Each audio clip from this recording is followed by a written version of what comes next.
Hello friends, welcome to my channel लो वाइट्स 906। आज की इस वीडियो में हम कंपनी लो का एक केस लो डिस्कस करेंगे। Lakshman Swami Mudaliar versus life insurance corporation of India 1963 का ये केस लो है। देखो, कोई भी जो कंपनी होती है वो किस तरीके से गवर्न करेगी, ये कुछ 4-5 डॉक्यूमेंट होते हैं, उनके ऊपर डिपेंड करता है। सबसे पहला होता है कॉन्स्टिट्यूशन ऑफ इंडिया।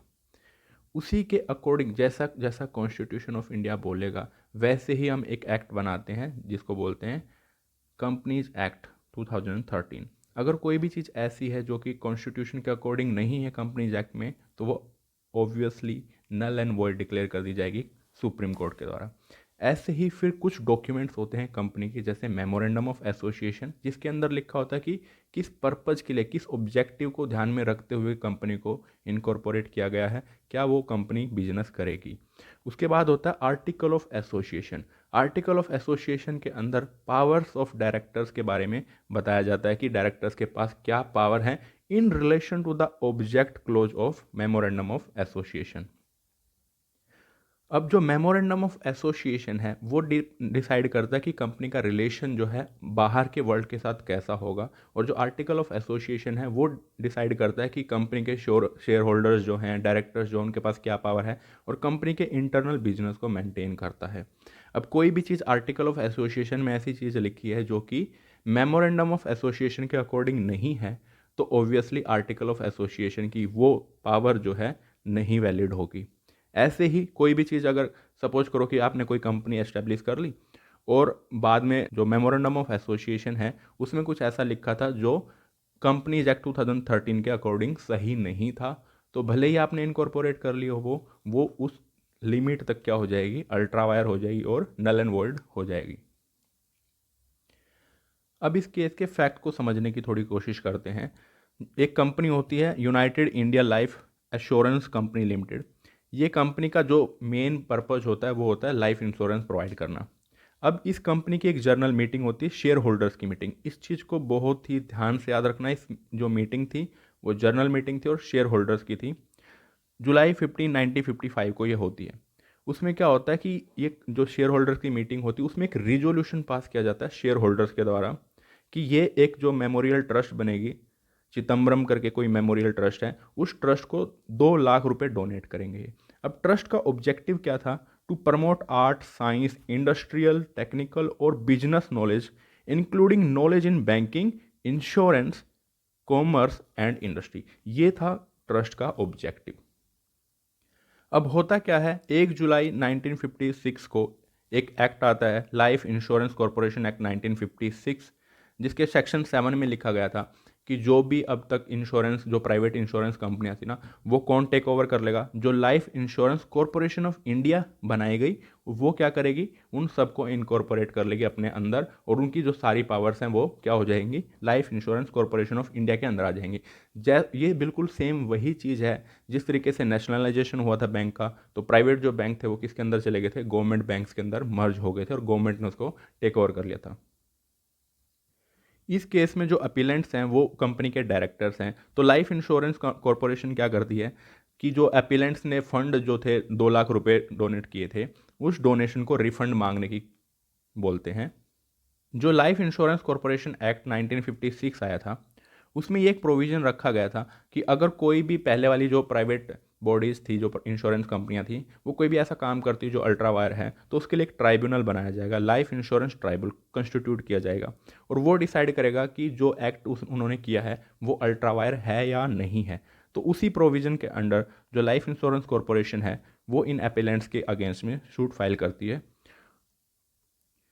और अपना पॉइंट रखती है कि जो इन डायरेक्टर्स ने डिसीजन लिया है वो अल्ट्रा वायर है और कंपनी ये चीज़ नहीं कर सकती है, and that act was void and of no effect in the eyes of law, और उसका कोई भी इफेक्ट नहीं होगा आइज ऑफ लॉ में। और ये भी डिमांड करती है कि जो डायरेक्टर्स ने पैसा दिया है ट्रस्ट को, वो कौन देगा? डायरेक्टर्स अपनी जेब से भरेंगे और 6% ब्याज भी उसका देंगे, 6% इंटरेस्ट भी उनको रिटर्न करना पड़ेगा जिस डेट से वो पैसा इशू किया गया था। अब जो डायरेक्टर्स हैं उन्होंने भी अपनी रिटर्न स्टेटमेंट फाइल की। उन्होंने कहा कि जो हमने पैसा दिया है ट्रस्ट को, वो शेयर होल्डर्स ने रिजोल्यूशन पास करके दिया है अपनी जर्नल मीटिंग में, और जो पैसा दिया गया है ना वो एक सेपरेट अकाउंट था कंपनी के अंदर, कंपनी के पैसों से नहीं दिया गया, जो डिविडेंड शेयर होल्डर्स को मिलने वाला था, अल्टीमेटली शेयर होल्डर्स का ही उसके ऊपर अधिकार है, तो शेयर होल्डर्स ने खुद से रिजोल्यूशन पास करके कंपनी की तरफ से वो पैसा, वो 2 लाख रुपए जो हैं वो ट्रस्ट को दिए हैं। और जो आर्टिकल ऑफ एसोसिएशन की जो आर्टिकल 93 थी, वो एम्पावर करती है कि इसको डायरेक्टर्स को, कि वो ऐसा कोई डिसीजन ले सकते हैं कि वो चैरिटेबल पर्पज के लिए पैसा डोनेट कर सकें। लेकिन ट्राइब्यूनल जो है वो लाइफ इंश्योरेंस कॉरपोरेशन के फेवर में डिसीजन पास करता है और जो लाइबिलिटी है वो डायरेक्टर्स की इंश्योर करता है और कहता है कि 6% ब्याज पे वो पैसा उनको रिटर्न करना होगा। इस पे जो है जो डायरेक्टर्स थे वो स्पेशल लीव पिटिशन फाइल करते हैं सुप्रीम कोर्ट में, और सुप्रीम कोर्ट में ये मैटर जाता है। अब देखते हैं कि इसमें लीगल इशू क्या फ्रेम होता है। पहला लीगल इशू था whether the ultra vires act can be made intra vires by a resolution pass by the shareholders, कि क्या जो अल्ट्रा वायर एक्ट है उसको एक रिजोल्यूशन अगर पास कर दे शेयर होल्डर्स मेजोरिटी में, तो क्या वो इंट्रा वायर हो जाएगा। मतलब कि ऐसा कोई काम जो कंपनी नहीं कर सकती थी, मेमोरेंडम ऑफ एसोसिएशन के अकॉर्डिंग नहीं कर सकती थी, और अब शेयर होल्डर्स ने उसके क्या कर दिया, रिजोल्यूशन पास कर दिया है, तो क्या अब कंपनी कर लेगी। मतलब कि क्या सिर्फ और सिर्फ शेयर होल्डर के रिजोल्यूशन पास कर देने मात्र से ही मेमोरेंडम ऑफ एसोसिएशन जो है अमेंड हो जाएगा, या फिर उसके लिए अमेंडमेंट के लिए सेपरेट प्रोविजंस जो दिए हैं उसी के अकॉर्डिंग वो अमेंड करना चाहिए।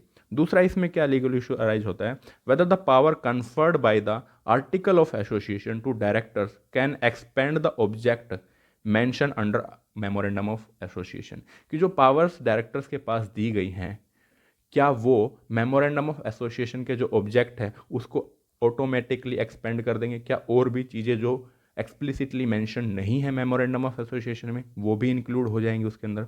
और तीसरा इशू ये अराइज होता है कि is there difference between power and object of a company under memorandum of association, क्या पावर और ऑब्जेक्ट के अंदर कोई डिफरेंस है या फिर वो दोनों एक ही चीज़ है। अब सुप्रीम कोर्ट के ऑब्जर्वेशन को समझने से पहले हमें ये देखना जरूरी है कि मेमोरेंडम ऑफ एसोसिएशन और आर्टिकल ऑफ एसोसिएशन जिसका सहारा डायरेक्टर्स ने लिया है वो क्या बोलता है। Object clause of companies are set out in the clause 3। Clause 3 के अंदर कुछ सब क्लोज हैं, उसके अंदर लिखा गया है कि क्या क्या ऑब्जेक्टिव हैं कंपनी के। तो पहली जो सब क्लोज है वो कंपनी को ऑथराइज करती है कि वो कैरी ऑन कर सकती है life insurance business in all it's branch and all kinds of indemnity and guarantee business, कि वो जर्नल जो पर्पज है ना इस कंपनी को एस्टेब्लिश करने का वो क्या है, लाइफ इंश्योरेंस प्रोवाइड करना है। दूसरी क्लोज क्या बोलती है, sub clause, the company is authorise to invest and deal with funds and assets of company upon such securities or investment and in such manner as may from time to time be fixed by the article of association of the company, कि जो article of association है जो वो time और fix करेगा ना, उस time पे क्या करेगी कंपनी, इन्वेस्ट करेगी दूसरी कंपनीज की एसेट्स में। ठीक है, और जो सब क्लोज 5 है वो कंपनी को ऑथराइज करती है to do all such other things as are incidental. इन वर्ड्स के ऊपर फोकस करना बहुत जरूरी है कि इंसिडेंटल होने चाहिए वो, और conducive to attainment of object, जो अबव मेंशन ऑब्जेक्ट हैं उनको अटेन करने के लिए अगर कोई भी इंसिडेंटल्स और कंड्यूसिव चीजें आती हैं तो उनके लिए भी क्या कर सकती है कंपनी, इन्वेस्ट कर सकती है। अब आर्टिकल ऑफ एसोसिएशन का एक आर्टिकल है 93T, वो क्या बोलता है, directors are invested with the authority to establish, maintain, subscribe to any institution or society which may be from the benefit of the company and to make payment towards any charitable and benevolent object or for any journal public or journal or useful object। देखो दो चीज़ें आपको समझनी यहाँ पे बहुत ज़रूरी है। मेमोरेंडम ऑफ एसोसिएशन के अंदर जो चीज़ लिखी गई है ना उसी ऑब्जेक्टिव के लिए ही सिर्फ और सिर्फ कंपनी काम कर सकती है। आर्टिकल ऑफ एसोसिएशन में पावर दी हुई है डेफिनेटली डायरेक्टर्स को, लेकिन वो किसके अकॉर्डिंग होनी चाहिए, मेमोरेंडम ऑफ एसोसिएशन के अकॉर्डिंग होनी चाहिए, ना कि आर्टिकल ऑफ एसोसिएशन खुद से कोई ऑब्जेक्ट क्रिएट नहीं कर सकता है। इन क्लोजेज को ध्यान में रखते हुए सुप्रीम कोर्ट क्या ऑब्जर्वेशन देता है कि जो मेमोरेंडम ऑफ एसोसिएशन होता है और जो आर्टिकल ऑफ एसोसिएशन होता है वो हमें साथ में मिला करके पढ़ने होंगे किसी भी कंपनी के कोई मैटर को डिसाइड करने के लिए। और इस केस में जैसे कि हमने देखा कि पहला इशू क्या था, ultra vires act can become intra vires by just passing the resolution bye the share holders. तो इस चीज़ के को क्लैरिफाई करने के लिए सुप्रीम कोर्ट ने कहा कि ऐसा कंपनी के शेयर होल्डर्स नहीं कर सकते। जो चीज़ लॉ के अकॉर्डिंग नहीं है उसको सिर्फ और सिर्फ रिजोल्यूशन पास करके उसको इंट्रावायर नहीं बनाया जा सकता है। और सुप्रीम कोर्ट ने कहा कि जो सब क्लोज फर्स्ट है उसमें लिखा गया है कि जो कंपनी है उसका प्रिंसिपल जो ऑब्जेक्ट है वो क्या है, लाइफ इंश्योरेंस को प्रोवाइड करना है, और बाकी सारी चीज़ें क्या है, एंसेलरी हैं, उसकी सहायक हैं, उसके अकॉर्डिंग ही करनी होगी, वो इंडिपेंडेंट सब क्लोज नहीं है। And Supreme Court held that a company is competent to carry out its object specified in memorandum of association and cannot travel beyond the object। सिर्फ और सिर्फ कंपनी उसी ऑब्जेक्ट के ऊपर काम कर सकती है जो मेमोरेंडम ऑफ एसोसिएशन के अंदर लिखा है, और उसके बियॉन्ड वो ट्रैवल नहीं कर सकती, उसके बियॉन्ड वो कोई भी डिसीजन नहीं ले सकती है। And power to carry out an object undoubtedly include power to carry out which is incidental or conducive to the attainment of that object। देखो इंसिडेंटल चीज़ें कौन सी होती हैं, सपोज करो आप एक पेन की फैक्ट्री लगाते हो और उस पेन बनाने के लिए आपको बोरो करना पड़ता है कहीं से, और वो उस पैसे को सिर्फ और सिर्फ आप पेन बनाने के लिए ही यूज कर पाओगे।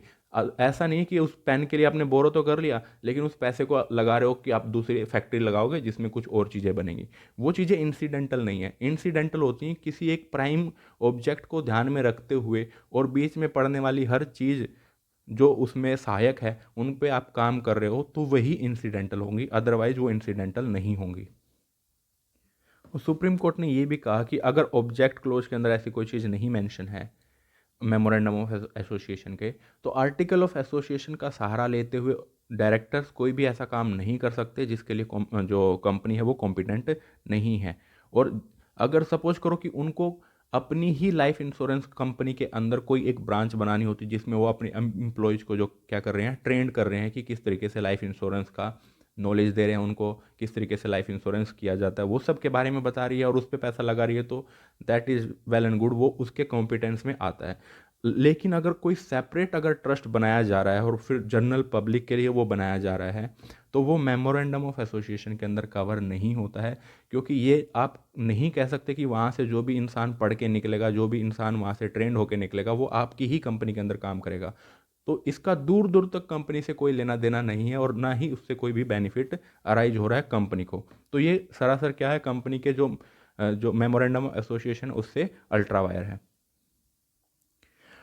और सुप्रीम कोर्ट ने फर्दर हेल्ड करते हुए ये कहा, द आर्टिकल में एक्सप्लेन द मेमोरेंडम, जो आर्टिकल ऑफ एसोसिएशन है वो एक्सप्लेन कर सकता है मेमोरेंडम ऑफ एसोसिएशन को, but can not extend it's scope, उसके स्कोप को बढ़ा नहीं सकता, वो चीज़ों को सिर्फ एक्सप्लेन कर सकता है कि क्या क्या पावर्स हैं, लेकिन वो in accordance with memorandum of association होनी चाहिए, उसके बियॉन्ड जा करके वो कुछ भी नहीं कर सकता है।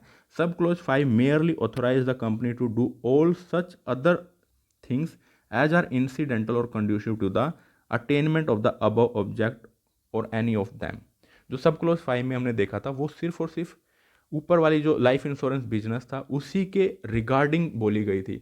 ऐसा नहीं कि आप उसी जो लाइफ इंश्योरेंस बिजनेस है उसको करते हुए कोई भी इंसिडेंटल चीज़ें पड़ती हैं तो वो आप काम कर सकते हो। सब इंसिडेंटल इसमें क्या हो सकता है, सपोज करो आपने नए एम्प्लॉयज़ को हायर किया और आपको लगता है कि इनको लाइफ इंश्योरेंस के बेचने का इतना नॉलेज नहीं है, तो एक कुछ ऐसा सेपरेट बनाना चाहिए हमें जिसमें इनको ट्रेंड किया जाए और फिर बाद में इनको अपनी कंपनी के अंदर एम्प्लॉयमेंट दिया जाए। तो ये उसकी इंसिडेंटल है, यहाँ पे इंसिडेंटल हो सकती है, लेकिन ऑल टुगेदर एक सेपरेट ट्रस्ट बनाना और वो चीज़ें अल्ट्रा वायर हो जाएंगी। और जो सब क्लोज 5 थी, सब क्लोज 5 क्या बोल, the close merely set out which is implicit, close सिर्फ वही बातें कह रही जो पहले से इम्प्लीसिट है, किसी भी एक रीजनेबल पर्सन को वो चीज़ें पता होंगी कि अगर आप कोई काम करने जा रहे हो और उस काम करने के लिए आपको कुछ और चीज़ें करनी होंगी, इंसिडेंटल होंगी, तो डेफिनेटली ये चीज़ किसी भी रीजनेबल पर्सन को पता होगी कि वो पहले वो काम किया जाएगा बाद में ही दूसरा काम किया जाएगा। तो the close merely set out which is implicit the interpretation of every memorandum of association, it does not set up an independent object. तो जो आर्टिकल ऑफ एसोसिएशन है या फिर सब क्लोज 5 जो है वो कोई इंडिपेंडेंट ऑब्जेक्ट नहीं क्रिएट कर रही है, and confer no additional power, और ना ही कोई एडिशनल पावर जनरेट कर रही है, एंड एक्ट इंसिडेंटल टू और natural conducive to the main object are those act which are reasonably proximate connection, जिनका कुछ रीजनेबल प्रोक्सीमेट कनेक्शन बनता हो वही सिर्फ एक्ट क्या किए जा सकते हैं, इंसिडेंटल किए जा सकते हैं। इस केस में अगर वो खुद की ही कंपनी के अंदर कोई सेपरेट ब्रांच बना के या कोई सेपरेट ऑफिस बना करके एक सेपरेट फंड उसको एलोकेट करके अपने ही एम्प्लॉयज को अगर ट्रेन कर रही होती तो ये बात जग जाहिर थी कि वो प्रोक्सीमेट है। लेकिन अगर सेपरेट ट्रस्ट बनाई जा रही है, उसमें डोनेशन कर रही है, तो वो दूर दूर तक कोई भी रिलेशन नहीं रखती कंपनी के साथ। और कोर्ट ने कहा where a company does an act which is ultra vires no legal relationship or effect ensure there for such an act is absolutely void, वो पहले से ही वॉइड होगा, and can not be ratified even if all the shareholders agrees, और उसको ratify नहीं कर सकते, उसको आप अमेंड नहीं कर सकते मेमोरेंडम ऑफ एसोसिएशन को, मेयरली बिकॉज कि जो शेयर होल्डर्स हैं उन्होंने एक रिजोल्यूशन पास कर दिया है। उसके लिए एक सेपरेट प्रोविजन है अमेंडमेंट ऑफ मेमोरेंडम एसोसिएशन, उसी के द्वारा उसको क्या किया जा सकता है, अमेंड किया जा सकता है। कोई अगर नया ऑब्जेक्ट अगर आपने लगाना है तो उसमें मेमोरेंडम एसोसिएशन में अमेंडमेंट के प्रोसीजर से ही वो हो पाएगा। ऐसा नहीं कि जब शेयर होल्डर्स ने मन किया और उनको रिजोल्यूशन पास करके कोई भी अमेंडमेंट कर दिया मेमोरेंडम एसोसिएशन के अंदर। और सुप्रीम कोर्ट ने जो ट्राइब्यूनल ने डिसीजन दिया था